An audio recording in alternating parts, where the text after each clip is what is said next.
Nurul Rizal dari Fakultas Psikologi Universitas Islam Riau. Saya berasal dari Kamar Tiga Profita.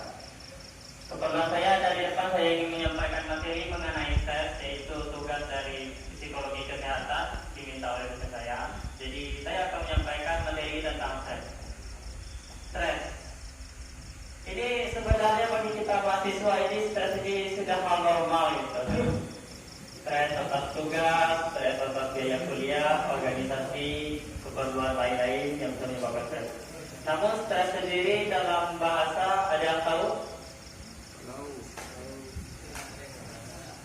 Baiklah, saya akan menjelaskan. Stres tersebut dalam bahasa memiliki arti yaitu suatu kondisi di mana tubuh atau mental seseorang itu menolak atau melakukan perlawanan terhadap kondisi yang di luar dugaan atau yang dimana stres tersebut menjadi bentuk perlawanan dari tubuh terhadap kondisi yang tidak diduga. Itu adalah stres. Gitu.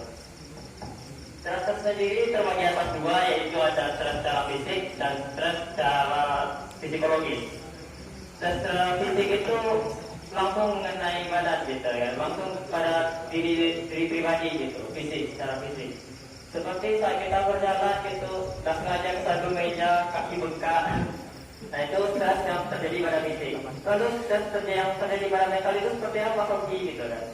Seperti saya saat ini, saya berada di depan menyampaikan materi, ini merupakan tugas, ini adalah satu bentuk stres bagi saya. Nah mungkin stres bagi teman-teman sekalian. Dan itu juga sepertinya stres bagi teman-teman yang harus menunggu saya mendengarkan saya sekitar 15 sampai 20 menit ke depan berbicara di depan ini gitu ya. Jadi itu stres bagi teman-teman yang harus menunggu gitu dan harus dengar Pauki gitu bicara selama 20 menit ke depan gitu. Paukinya pun harus ngomong 20 menit ke depan di depan gitu. Stres bagi kita kedua belah pihak gitu ya. Lalu aspek-aspek stres. Stres sendiri pasti memiliki aspek. Kalau saya pelajari itu ada aspek biopsikososial, nama aspek tersebut terbagi atas 3, biologi, psikologi, dan sosial. Aspek biologi yang pertama yang akan kita bahas, yang akan saya bahas. Aspek biologi itu terjadi dalam diri kita, langsung dari dalam badan, dari diri sendiri. Aspek secara biologis itu terjadi terhadap banyak faktor seperti genetika, hormon, lalu mungkin kondisi gen, lalu mungkin ada teman-teman yang terlahir kurang sempurna gitu ya kan, cacat. Nah, itu salah satu bentuk stres secara biologi gitu. Contohnya apa gitu? Secara biologi seperti hormon lah kita ambil gitu. Saya saat sebelum datang kemari dari kamar gitu, hormon adrenalin saya itu meningkat dari tadi gitu kan. Saya terpikir gitu, saat ngomong di depan, saya jarang ngomong di depan, ini mungkin public speaking pertama saya setelah 3 tahun gitu, terakhir di SMP. Jadi saya pikir adrenalin saya itu bertambah, melonjak, dalam batas yang tidak bisa saya pantau lagi. Yang di luar kemampuan tubuh saya untuk memantau, akhirnya mungkin tangan saya pucat, wajah memucat, tangan bergetar, kaki bergetar, suara pun mungkin agak serak. Nah itu salah satu bentuk stres yang terjadi dalam tubuh saya gitu. Lalu ada juga stres secara genetika, mungkin ada yang teman-teman saya kurang sempurna seperti autisme, lalu mungkin cacat gitu, mungkin terlahir. Itu adalah salah satu bentuk penyebab stres yang terjadi dalam badan gitu. Bawaan lahir itu kalau sudah bawaan lahir itu bukan di luar kemampuan kita, tapi kalau secara hormon itu seharusnya kita bisa kontrol, namun dalam beberapa kasus kita tidak bisa mengontrol hormon kita sendiri gitu. Lalu yang kedua dari sisi psikologis, salah satu yang paling sering kita terjadi itu emosi gitu. Emosi gitu, kita marah, itu salah satu bentuk penyebab stres yang berasal dari dalam diri kita secara psikologis. Saat kita marah, kita sulit mengontrol diri, lalu stres itu muncul setelah marah, kita sadar kenapa saya marah tadi itu. Terus terpikir gitu kan, astagfirullah gitu kan, urut dada gitu kan, astagfirullah, kenapa saya marah? Padahal mungkin terlibat permasalahan dengan teman-teman asrama gitu kan, mungkin sadarnya astagfirullah, kenapa saya marah? Bukan kan bisa dibicarakan baik-baik gitu. Lalu cara sosial, sosial ini sulit untuk ditangani oleh individu, melainkan harus secara bersama, secara satu kelompok, secara bersama. Terus secara sosial itu terjadi karena lingkungan gitu. Ada lingkungan keluarga, lingkungan masyarakat, lalu secara luas mungkin lingkungan negara juga. Lalu berasal dari lingkungan keluarga. Terus berasal dari lingkungan keluarga tersebut seperti orang tua kita gitu ya, mungkin ada teman-teman yang berasal dari kalangan orang mampu gitu. Tapi stres gitu, anak kuliah gitu. Pasti stres gitu kan. Pas cari uang, ada pun bantuan dari pemerintah, alhamdulillah. Gitu. Tapi uang bantuan dari pemerintah tidak selamanya gitu. 2024 ada di presiden mana tuh bantuan pemerintah itu dihapuskan gitu, kalau ganti presidennya. Nah, itu adalah salah satu bentuk stres juga gitu. Orang tua berusaha nyari uang gitu. Itu stres yang dialami orang tua. Kita sebagai anak, sebagai mahasiswa juga terlibat dalam stres dalam keluarga gitu kan. Terpikir pula kita gitu kan. Kita tahu orang tua kita susah, kita kuliah. Makanya kita cari pekerjaan sambilan sebagai bentuk menolong orang tua untuk meringankan beban kuliah kita. Itu dalam keluarga. Lalu dalam lingkungan bermasyarakat. Bermasyarakat ini kita sekarang ini di asrama ini adalah salah satu bentuk kecil dari masyarakat yang cukup kompleks gitu. Ini terkadang salah satu bentuk contohnya mungkin ada teman satu kamar yang mungkin tidak sesuai dengan kita, mungkin dia itu orangnya itu seperti saya di kamar mungkin lebih sering diam, sedangkan teman kamar saya mungkin Bang Dipo mungkin seorang yang ekstrovert gitu kan. Harus berteman dengan saya yang lebih suka di kamar mungkin susah juga gitu kan, rasanya aneh gitu kan. Itu juga salah satu membentuk saya pun bingung gitu mau ngomong dari mana lah mulai gitu kan.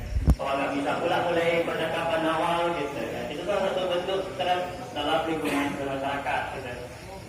Lalu sama teman-teman di asrama gitu, kita ngobrol sama teman-teman di asrama gitu kan. Lalu mungkin obrolan itu berubah jadi sindir menyindir gitu, berubah jadi perkelahian kecil. Itu salah satu bentuk stres dalam lingkungan sosial. Dalam lingkungan bernegara itu jelas gitu, ada banyak contohnya gitu. Kalau kasus yang dibesar-besarkan oleh kelompok orang gitu kan, apalagi menjelang pilpres gitu kan, kemudian presiden dibesar-besar, digoreng-goreng terus isu yang sama diulang-ulang, masyarakat akan menjadi stres gitu kan. Itu salah satu bentuk pengaruh stres yang berasal dari lingkungan besar seperti negara gitu. Lalu kita bicara stres. Stres itu gak mungkin ada penyebabnya kan. Penyebab stres itu disebut stresor. Itu adalah penyebab yang membuat kita stres. Jadi seperti ada penyebab stres itu ada hormon, ada faktor genetika, secara biologi, gitu. Ada secara psikologi, ada emosi, dan banyak sekali lagi sebagainya. Lalu kita terpikir gitu kan, apakah stres ini sebenarnya buruk selamanya? Sebenarnya tidak. Stres ini tidak selamanya buruk. Kalau kita bisa mengendalikan stres ini bisa membantu kita. Seperti saat ujian itu sebenarnya kan stres, gitu kan? Apalagi teman-teman bagian mungkin ada yang masuk UTS, tapi saat UTS tersebut itu mengalami stres gitu kan. Minggu mau UTS stres, satu malam mau UTS stres, habis UTS stres, satu UTS pun stres gitu kan. Namun stres tersebut bisa membantu teman-teman kalau dikontrol dengan baik, bisa meningkatkan hormon adrenalin dalam tubuh teman-teman gitu. Dengan mengontrol stres, kita bisa fokus dalam belajar, kita ingat gitu kan. Terkadang sedang di luar mungkin, oh ya besok ujian. Lalu satu jet, oh ya seharusnya bukan ini, membantu fokus teman-teman dalam mengelola keadaan gitu. Itu salah satu bentuk dukungan dari stres. Jadi stres itu tidak selamanya buruk. Namun stres ini akan menjadi buruk di saat sudah tidak terkendali. Ada banyak kasus karena stres. Kasus yang diakibatkan stres itu banyak. Bahkan penyakit pun berasal dari stres ada. Seperti yang teman-teman ketahui, mungkin ada yang mendengar penyakit stroke. Itu penyebab utamanya itu stres gitu kan. Apalagi kita cowok, itu kita sebagai pria itu kadang-kadang sulit untuk mengendalikan diri, emosi gitu kan. Emosi kadang ditahan-tahan gitu kan. Ada masalah kita nggak mau cerita sama orang lain, kita nggak mau minta bantuan sama orang lain karena sebagai pria itu kan kadang ngapain sih cerita sama teman gitu kan. Teman juga belum tentu bisa bantu. Lebih baik kita cari solusinya sendiri. Namun menjadi permasalahan bagi teman-teman kalau emosi tersebut ditahan-tahan terus, ditahan, stres tersebut ditahan, beban pikiran ditumpuk, itu bisa menjadi stroke dalam beberapa tahun ke depan gitu. Jadi saran dari saya kalau memiliki masalah, mungkin berkonsultasi dengan beberapa teman, mungkin minta saran atau bercerita, minimal bercerita, nggak perlu minta saran kalau misalnya tahu kalau teman itu mungkin nggak mungkin bisa ngasih bantuan gitu kan. Mungkin sama-sama tidak ada masalah, jadi mungkin nggak bisa bersama saya, mungkin menjadi tempat bercerita gitu, sehingga emosi tersebut nggak ditumpuk sama diri sendiri gitu. Jadi ada membantu lah gitu, saling membantu sama teman. Apalagi kita di asrama ini kan kita nggak tinggal sendirian gitu kan. Kalau sebagai mahasiswa mahasantri di asrama kita bisa saling cerita sama mahasantri, atau mungkin kita memiliki masalah kita bisa cerita sama para musyrik gitu kan. Kita bisa cerita sama para musyrik, mungkin ada terkendala dari sisi ekonomi, kita bisa bercerita, minta bantuan, minta saran gitu. Jadi nggak usah nih teman-teman tahan. Lalu ada banyak penyakit yang berasal dari stres, baik penyakit secara fisik maupun penyakit mental gitu. Penyakit fisik tadi ada stroke. Lalu buat mahasiswa pasti kita paham dengan penyakit yang namanya insomnia gitu ya. Sulit tidur, gangguan tidur. Terkadang itu terjadinya karena stres, misalnya beban tugas kuliah yang numpuk gitu kan. Ada mata kuliah 3 SKS sudah belum selesai, ada 2 SKS masih belum selesai, ada pula yang harus laporan, proposal, apalagi mungkin ada teman-teman di sini yang lagi nyusun skripsi, abang-abang di sini yang lagi nyusun skripsi. Berarti itu salah satu bentuk stres yang terjadi pada kita gitu. Nah, stres tersebut karena kita memaksakan berpikir di malam hari, kita memaksakan buat tugas gitu, masih kita pikir-pikir soal tugas, akhirnya beban pikiran menumpuk, beban tugas pun menumpuk gitu. Jadi akhirnya kita sering begadang dan mengalami insomnia. Insomnia itu mungkin terdengar sepele gitu ya, bahkan menjadi cerita biasa gitu. Tapi insomnia dalam waktu yang panjang gitu ya, itu bisa berbahaya bagi teman-teman sekalian gitu. Insomnia dalam jangka panjang bisa mengakibatkan gangguan liver, gangguan ginjal, gangguan liver atau gangguan hati. Itu bisa membuat hati atau liver teman-teman itu mengalami malfungsi, mungkin mengalami gangguan liver. Kalau sudah gangguan terpaksa harus operasi gitu. Bukan gangguan insomnia lagi gitu. Itu sudah gangguan ekonomi soalnya kalau sudah operasi gitu, penyembuhan, waktu, orang tua sedih gitu. Jadi kalau saran saya, kalau tugas tersebut harus kita pandai mengorganisir waktu gitu untuk menyelesaikan tugas. Tapi karena kita nggak mungkin pula nyuruh dosen tuh kenapa sih tugas banyak kali, bukan sih gitu. Kasihnya ada lagi tugas dari mata kuliah ini gitu. Kan nggak mungkin juga kasih tahu dosen kayak gitu. Bila kita nilai kita akhir semester. Nah itu salah satu bentuknya organisir waktu. Lalu ada juga penyakit mental yang diakibatkan oleh stres. Stres ini sendiri dalam mengalami penyakit mental ini banyak yang diakibatkan oleh stres gitu. Seperti ada anxiety, depresi, bahkan bisa mencapai adanya ternyata keinginan bunuh diri gara-gara stres. Banyak. Ada banyak. Kemarin itu ada kasus orang bunuh diri gara-gara dia minjam uang sama temannya karena dihipnotis. Dihipnotis kan sampai 8 juta kalau nggak salah, dia minta uang itu gara-gara sama temannya, ternyata dihipnotis. Setelah dia sadar dia udah minjam 8 juta, bunuh diri. Karena itu stres, dia mikir, kok bisa lah aku dihipnotis, kok bisa lah aku minjam uang sebanyak itu sama teman gitu, dikasih ke orang lain gitu. Nah, itu ada penyebab stres. Ya, gara-gara utang gitu. Akhirnya bunuh diri kan, gara-gara utang. Itu adanya bunuh diri, bahkan sampai skizofrenia itu adalah, kalau mungkin masyarakat menganggapnya gangguan jiwa gitu, halusinasi gitu. Gangguan jiwa, halusinasi gitu. Itu adalah udah penyakit paling berbahaya kalau yang bisa diakibatkan oleh stres selain bunuh diri, skizofrenia. Lalu gimana caranya kita menangani stres gitu kan? Tapi ada penanganannya, ada obat, ada penyakit gitu kan. Sejauh ini obat yang belum ada penyakitnya, maksud saya penyakit yang belum ada obat itu 2, penyakit hati sama HIV, sakit hati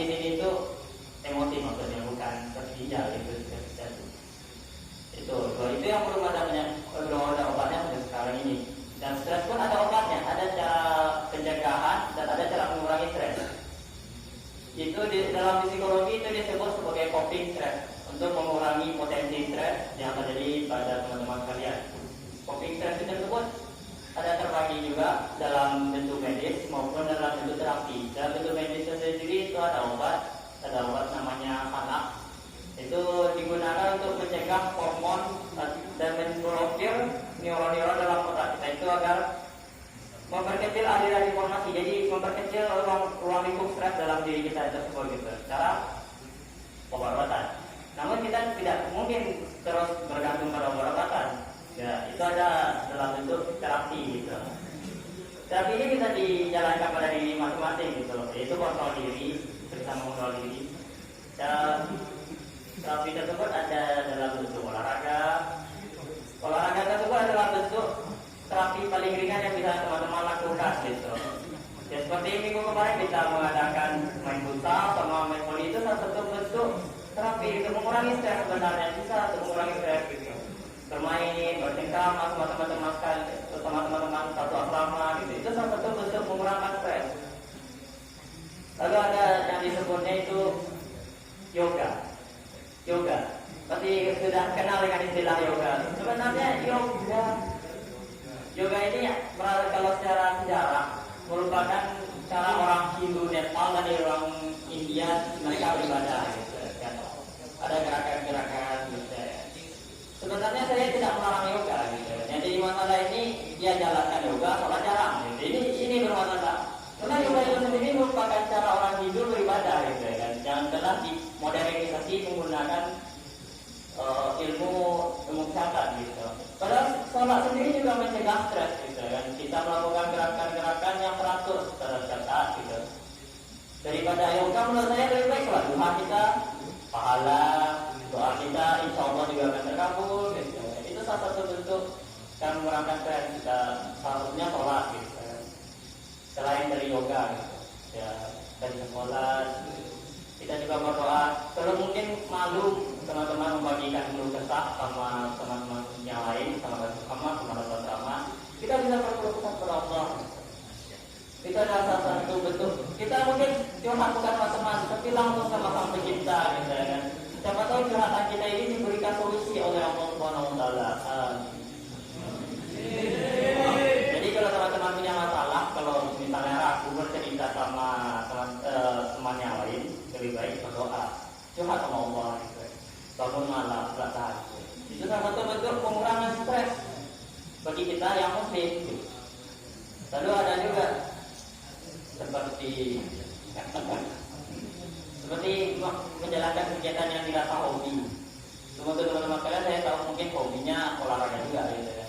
Namun mungkin ada yang hobi membaca tersebut bisa mengurangi stres karena itu adalah kegiatan yang kita senangi. Menjalani kegiatan yang kita senangi tersebut adalah bentuk pencegahan terhadap stres, pengurangan terhadap stres. Namun stres sendiri bukan hal yang bisa dilakukan, bisa disembuhkan oleh satu orang gitu ya.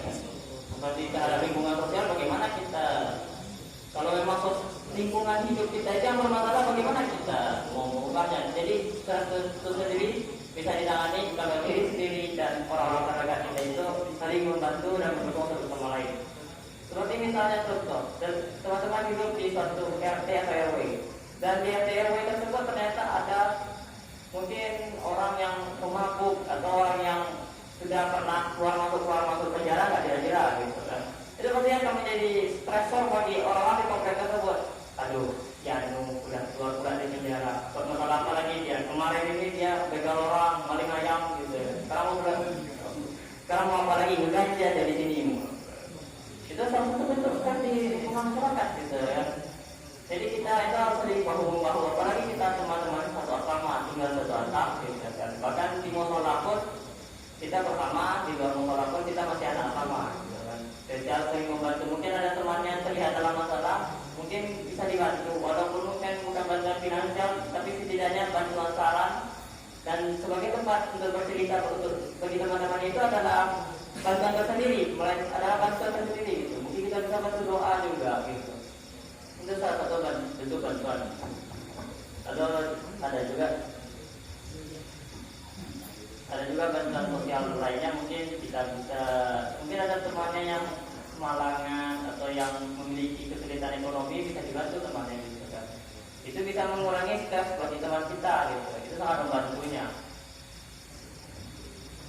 Lalu stres itu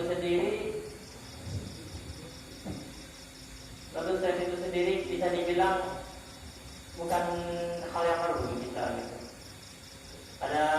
Ada kalanya stres ini sendiri bisa menjadi berbahaya, ada bisa menjadi bantuan bagi kita. Jadi kita bisa fokus atas sesuatu saat stres itu melanda. Meningkatnya hormon adrenalin bisa membantu kita fokus dalam pekerjaan kita. Misalnya deadline gitu. Itu adalah salah satu bentuk positif dari stres. Dan nama bentuk negatifnya tadi ada percobaan bunuh diri yang stres itu sangat disayangkan. Seharusnya orang-orang yang mengalami melakukan percobaan bunuh diri sendiri, bukan berarti orang sering sendiri itu memang punya kecenderungan bunuh diri, enggak gitu. Dan kan orang tersebut mulai menjauh dari dunia gitu kan, dari sekitarnya, dari lingkungan sosial, menjauh. Kalau mungkin ada kenalan teman-teman yang terlihat menyendiri, baik di asrama, di luar asrama, di lingkungan universitas, mungkin di kelas itu dia dulu di pojok sendiri gitu, gak ada temannya. Lebih baik teman-teman kalian coba bertanya, kenalan gitu kan. Jangan sampai orang ini mungkin dia memiliki masalah di lingkungan sosialnya atau keluarga gitu. Lebih baik kita membukakan pintu kebaikan buat orang lain gitu. Jangan sampai kalau sudah terjadi baru kita menyesal gitu kan. Aku sering lihat dia sendirian di universitas, di ruang kelas gitu. Kenapa nggak aku temenin gitu kan? Sekarang udah kejadian gitu. Ya mungkin jadi gitu. Itu akibat stres gitu. Stres yang tidak bisa ditahan lagi oleh seseorang. Baiklah, mungkin teman-teman sekalian juga sudah sampai mendengar saya berbicara. Mungkin sekian materi yang bisa saya sampaikan. Maaf karena mengganggu waktu teman-teman sekalian. Sekali lagi saya ucapkan terima kasih karena telah mau mendengarkan saya. Ya. Ya mungkin segitu dari saya. Saya mohon maaf terlebih dan terkurang. Assalamualaikum warahmatullahi wabarakatuh. Waalaikumsalam.